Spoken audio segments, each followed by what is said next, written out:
I'm Rob Critchley, the host of the Dear Miss Percy page, and I want to do a shout out of Thanksgiving today to the Georgian Bay Hospital and all the staff that work there. We just want to say thank you to all our healthcare workers for the important frontline work you're doing.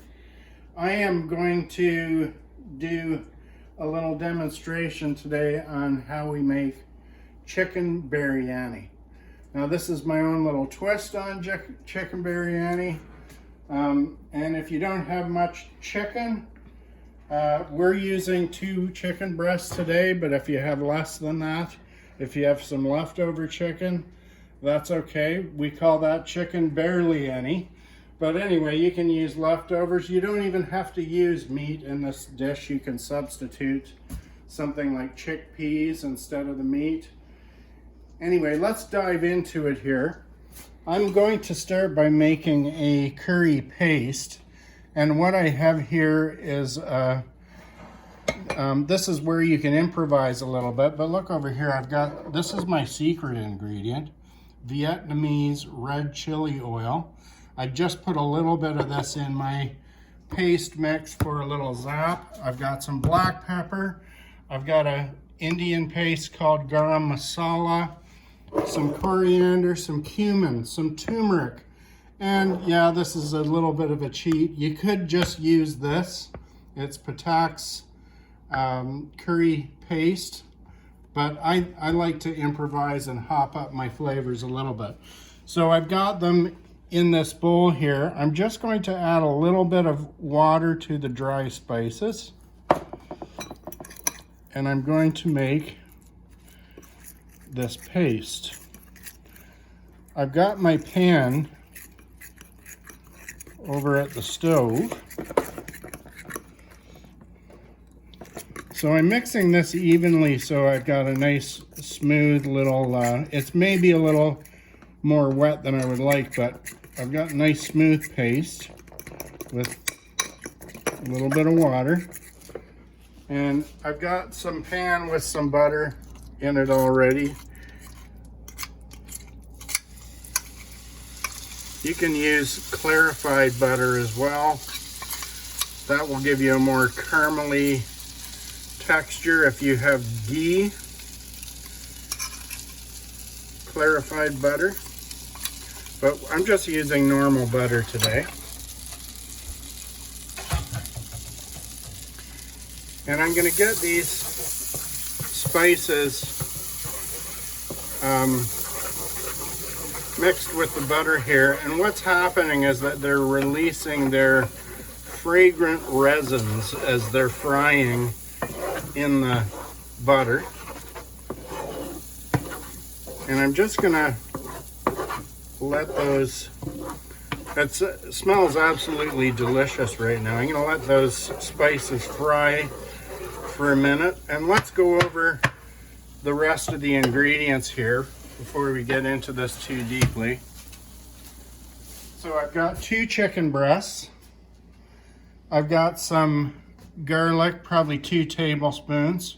I've got a medium onion diced. I've got a cup of carrots. I've never tried this before, but I'm going to put some corn in the mixture today, the biryani. I have what's left of a bag of craisins. I usually like to put a little more than this. And I have some green peas, some sweetlet peas. Also, I'm using 2 cups of rice and 4 cups of chicken broth. I like this Knorr chicken broth. It can be a little salty, so take it easy on the salt. Anyway, you can substitute, again, for chicken broth, you can substitute vegetable broth for this, but 2 cups of rice, 4 cups of water.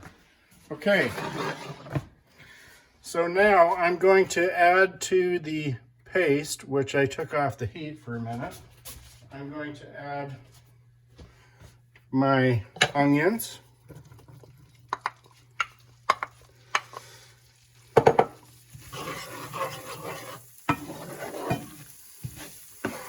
You know, I miss my gas stove. I used to have a gas stove when we lived in Estevan, Saskatchewan. I'll just shout out to my kids right now, Elijah and Jordan, Critchley and Chris Paul, and my daughter Bethany, and Bree and Lucas. Well, yeah, we might as well include the dog, Chloe and June. Lily misses you. Okay, so I got those onions frying. I'm going to add now the garlic. And we don't want the heat too high that it burns the garlic. Burnt garlic is not the taste we're going for.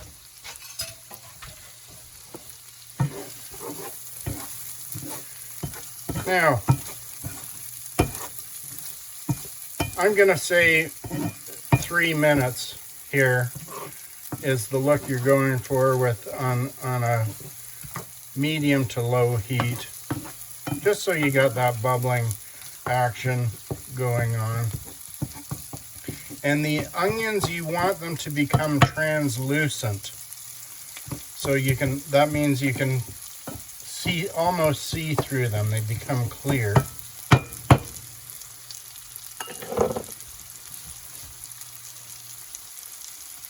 I'm going to turn the heat up a little bit because things are going to start to happen fairly quickly now. And I'm going to add our diced chicken. Again, the chicken is diced about 1/2 inch by 1/2 inch pieces.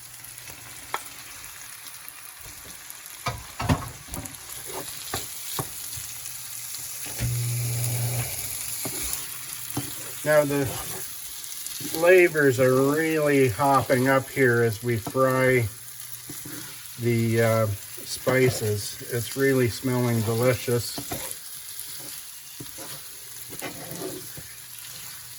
You know, we make this dish often, you're trying to think of ways to use turkey after a turkey dinner, and this is a great way to use up some leftover turkey. You can make this with ground beef, or you can use a variety of beans for a vegetarian style. All right, so I just realized that I'm going to put this off to the side for a minute.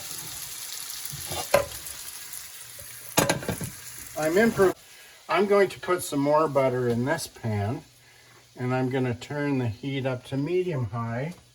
So we're going to brown our rice. This is the secret to a really delicious biryani.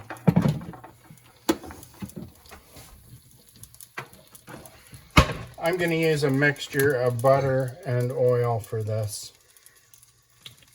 So I'm melting this, and then I'm putting my 2 cups of rice right into the pan.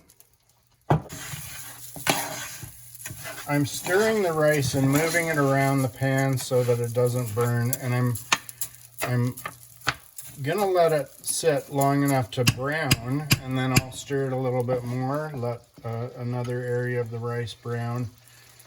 This won't take long.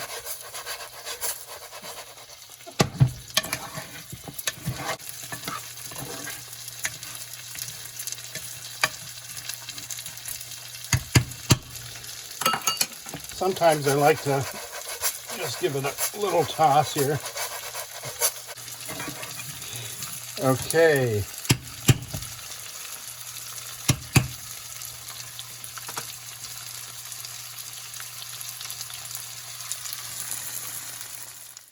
Yes, it took a little longer, you'll see an edit there, because I was trying to get the rice nice and evenly browned.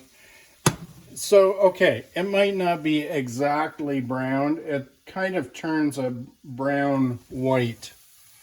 You can see the kernels are kind of white here. They change color. You might see a little bit of brown. I want to emphasize to not skimp on your rice, go out and buy some really good quality long-grained basmati rice from India. My favorite brand is Tilda. It's kind of a non-fail rice. Anyway, we're gonna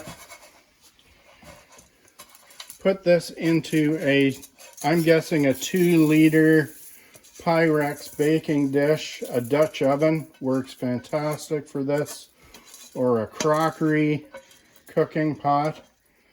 I'm just putting that right in there. And then I'm going to kind of deglaze the pan here with our 4 cups of broth. The chicken is nicely browned with the spices. So I'm just making sure that I've got all the, we call it the money, all the flavors at the bottom of the pan. And then I'm going to dump this into the cooking vessel. You see that rice bubbling? That rice is really hot when you brown it like that, and it will sizzle when you put the water to it. And now I'm just going to add the rest of the liquid. And everything else just goes into the, we've got our cup of peas. We've got our corn. We've got our skimpy amount of cranberries. I would have liked to put more in, but you can use raisins too if you like raisins instead of cranberries. And then our corn, or our, that's called carrots, ladies and gentlemen. And I'm just giving that a good stir. I've got the oven preheated to 350 degrees. Doesn't that look good? Well, it's going to taste amazing. And okay, our chicken biryani is stirred up, and we're going to put it into the oven now. The secret with this cooking vessel is that it's got a nice tight fitting lid. I forgot to mention that. At 45 minutes at 350 degrees, we're going to just begin to peek at it. And what we're looking for is a nice caramelized edge. That is the money in a biryani dish, is that nice crusty, flavorful edge. So we'll see you in 45 minutes. Hi, welcome back. Truth be told, it's taken closer to an hour and 10 minutes to get that nice caramelized ridge. We've taken the biryani out of the oven, and you can see it's piping hot. And this is what I'm talking about. You get a nice crust around the outside of the dish. The rice should fluff up nicely, and you can turn this out onto a nice platter and serve it with pampardons or naan bread. Let me just take a little taste here.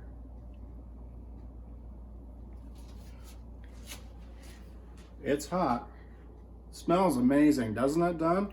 Sure does.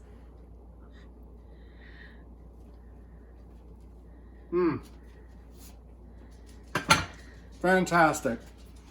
And we like to serve this with sweet mango chutney, some sour cream or yogurt, and I like to serve it with a little spicy lime pickle. Anyway, I hope you enjoy this recipe. I know that if you try it and you like Indian food, you're going to be in heaven. Thank you again to our healthcare workers.